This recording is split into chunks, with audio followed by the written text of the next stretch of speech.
Hello and welcome to the first episode of VMTV Presents Hot Takes. This is the show where you send in your controversial opinions on MMA and we will bring them up on this episode and talk about them. So be sure to leave any comments that you do have in the comments below or on Twitter or anything like that so that we can get to them and we'll feature them in another video.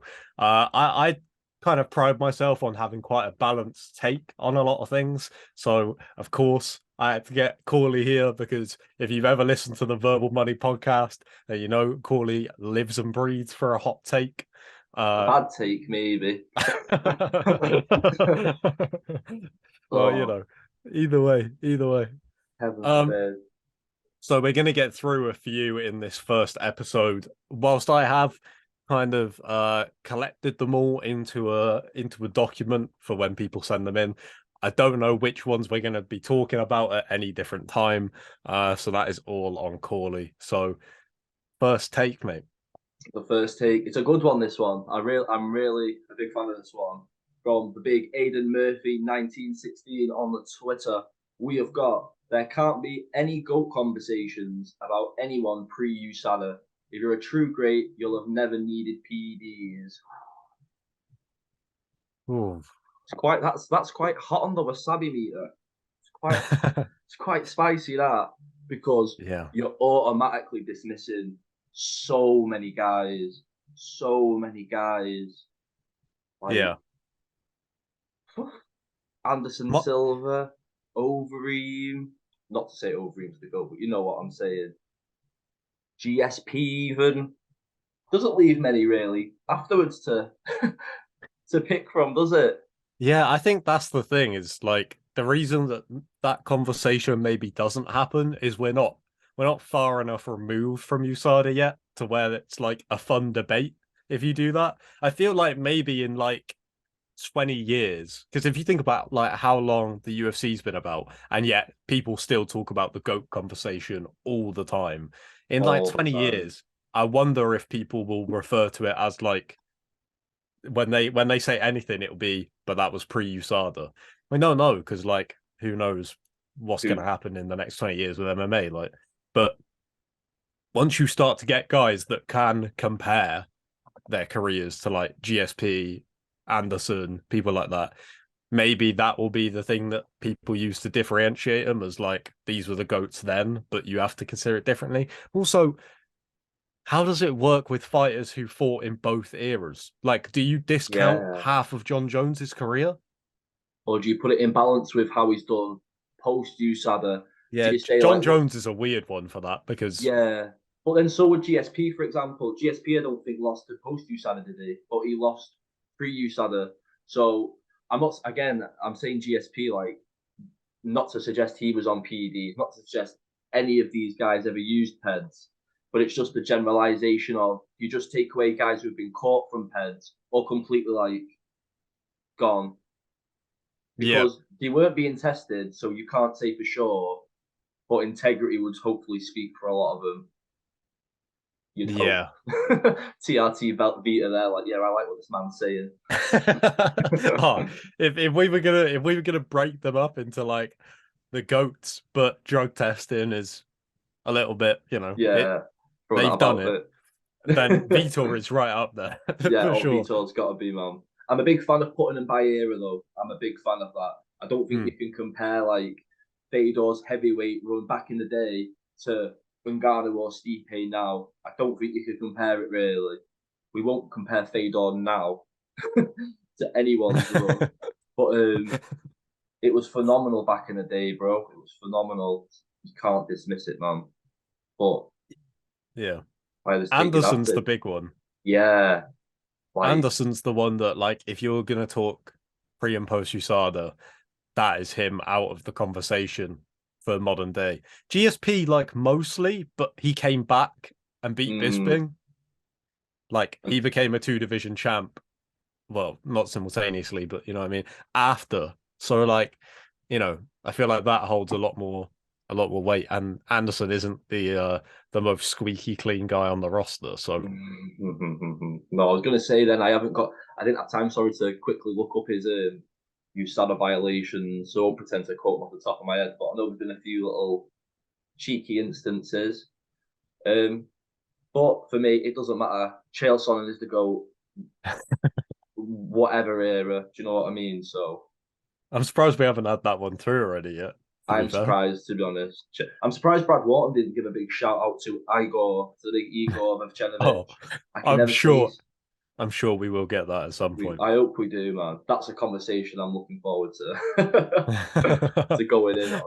Oh Yeah. man, The other thing is like, well, if we were talking about it with post USADA, like I said, there's not really a whole lot of debate that you can have because it just hasn't been that long in like a period of time. But like you're discounting all of the guys that people usually reference, like obviously like the GSPs, Ansons, John Jones, even Demetrius Johnson. Like you're counting the majority of those guys out because the fact of the matter is, guys like Habib, Usman, Volk, all of these guys have competed so many more times post like their whole achievements for the most part yeah, have been post USADA. So then it's like, but it feels so wrong to be like, well, if it was before, then you've got GSP. But if it was after, and then those like new school guys, because everyone holds mm, GSP to like the all the way up here, you standard, know?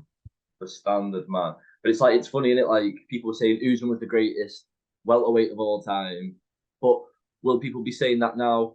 Edwards has took the title off, and will that be a conversation that upholds itself? Kind of, you know what I mean? Like big up Usman. I was a big fan of Usman before and during the run, but Team Leon. Um, but yeah, it just throws so many question marks on so many guys, and it's almost as if you'd have to join the sport now and compete forever to have the kind of goat put on you because post USADA, like you said, it's not even been around that long. It's USADA's not been around that long at all, and in that case, you can't have guys called the goat for competing in such a short space of time. Do you know what I mean? Yeah, that's what I mean. That's why I'm like, I don't know if it works. Like, and also the problem with it is it's such a short amount of time that recency bias is such a big thing. Like you said about Mm, Usman then, I remember people saying that Tyron Woodley wasn't far off of it when he was yeah, champ. And now, I mean, don't get me wrong, I know that after losing, if you just count it from his UFC run, because after that we've had some tough years for Woodley. But if we just talk about the UFC run, no one's talking about him as one of the best welterweights of all time now. no, you wouldn't even put him in your top five probably now, but you would have done if he carried on doing what he was doing, like fighting like Woodley. Do you know what I mean? It's But then post USADA, is he? I guess. Yeah, he'd be top five post USADA. yeah, definitely. But how ludicrous would that sound if you were to throw that into a conversation? That's what I mean. You'd sound so crazy, man. Like, not say it's crazy to have Woodley in your top five welterweights of all time, but it'd be crazy to disregard any like. Do you know what I mean? Who is like top five welterweights now in your head? GSP instantly. Leon Edwards, greatest of all time. Like, there's no discussion there. There's just so many guys, so many guys. It's mad. It's mad. But if you're fighting on peds and fighting guys with peds, then I think that brings whole other dangers in itself. So are you not a goat if you're not on peds? You smash someone who is on peds with that risk there as well, so openly. Yeah, that's the other part of it, right? Is like the like common thing that gets thrown around is like, yeah, but what if everyone's doing it? Which obviously you don't know, but like then in that case it doesn't really take away. Obviously you have no way of finding that out, but No way of finding out. And like Mark Hunt's like a proper stickler for it, isn't he? Like he despises it like so much. And you think yeah. like how many fights has he had with guys who he knows are on peds for him to have such a strong. Well, I know a lot of guys do, but Mark Hunt's so aggressive about it. Yeah. I like Bisping as well. Mm. That's why he lost his eye on it as well from that head kick. Mm, Terrible, man. But when stuff like that happens to you, like that's when it's like bad, man. Bad yeah. good stuff. So what are you saying then on a take scale, Kyle? We haven't even named the scale yet. What we're going to call it? I don't even know. Mm, Hmm. I Mm-hmm. don't know. What do they call it in Nando's? Is it just like the spiceometer or something? Is it the perimeter or something? I don't. I Ah, honestly, you I might be hate. right. Here's a hot take: Nando's is shit. I Whoa! I hate Nando's. I went buzzing my head off for the first time, and it was the worst pile of wank I've ever had. But off topic. Um, Yeah, I don't oh, know. the spice meter for wasabi. Let's let the fans decide. Let's let the listeners decide. Comment what we should call it, because we don't know. Yeah, good shout. I'm feeling that's I don't agree that you can't have goat conversations about anyone pre-USADA, but I do think maybe there needs to be a distinction. But I just don't think we're at that point yet where you can't have that distinction because there's not enough conversation otherwise. You can't be like, Mm, who's the goat, but only of the last like 10 years. Like if you're gonna do that, then it should be done, like you said, by eras. So like I yeah, feel like you can still do it. It just does need to be broken up at some point. I think it's if we were on a scale of 5, it's definitely a 3. I think if you said that in conversation with a bit of bass in your chest, we've been very like, oh, what do we think about it? We've dissected it. If you just said that on your Yeah. base on Twitter, the amount of shit you're gonna get is like, oh, what about this person? What about that person? You would spark so many fires, man. Like it's got Yeah, a bit of spice on that's a it. medium. Yeah, it's medium spice. That's like if you put a bit of what's a medium curry? Would you say it's like a Uh jalfrezi in it? It's not too bad. Not yeah, too bad. But are we ready for the next one? I'm ready. Get some Cajun and rub it on your tongue. Here we go. So I thought we'd keep it to one of the VM lads this time. I thought we'll Okay. give one of the big boys a shout. So who should we give it to? Who should we give it to? Well, actually, here we go. God, that was so disgusting how I just said that. I'm cutting that out. Disgusting. So from our old Jakey boy, he's not with us today. He's at home. um, But this is what Jake at MMA on Twitter has to say. A lot of people rank Jose Aldo too highly in the all-time GOAT conversation. He deserves to be there, but having him at number one is a bad take. Oof. I Um, mean, Jake had a lot of takes to submit. He is another person like yourself that loves a hot take. I I'm don't surprised it doesn't include a Stanley knife. I'll be very honest. Be very honest. I don't think this is that crazy of a hot take. No. I rate Jose Aldo really, really highly. Like he for me is probably top five, top six, maybe. Hmm. But apart from the occasional person on Twitter who I feel like is probably saying it, they're usually saying it after Jose Aldo does something, like he gets inducted into the Hall of Fame. Then you'll get Yeah. people saying that he's the greatest of all time, just to get a conversation going. I don't feel like people would actually have him as number Number one. one. No. I think you're a bit. You're a fanboy if you've got him at number one. 100%. Like, it's I do great. feel like he deserves to be in conversations more. If anything, I feel like he Yeah. gets underrated in that. I don't think enough people talk about him when they talk about GSP and Anderson and guys like that. Yeah, definitely. But like greatest featherweight of all time, I'd have that conversation all day with you. Greatest of all time. No, not number one. I mean, don't get me wrong. You could make an argument. I'd listen to your argument, but I wouldn't. I wouldn't accept it in any shape or form. But yeah, I don't think it's not. I don't think it's too spicy. This. I think it's like a Greek No. yogurt. I agree. The other thing is like if you are gonna put him super high on the list, the problem that I have with it is I know that it wasn't necessarily his prime, but the two people that you would argue are the other best featherweights we've ever seen both have wins over him. Yeah, That stings. stings, man.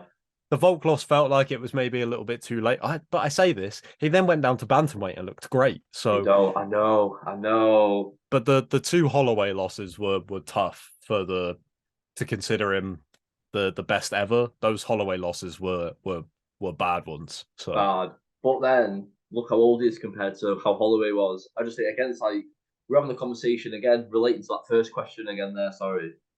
We were talking about Holloway as the greatest featherweight of all time.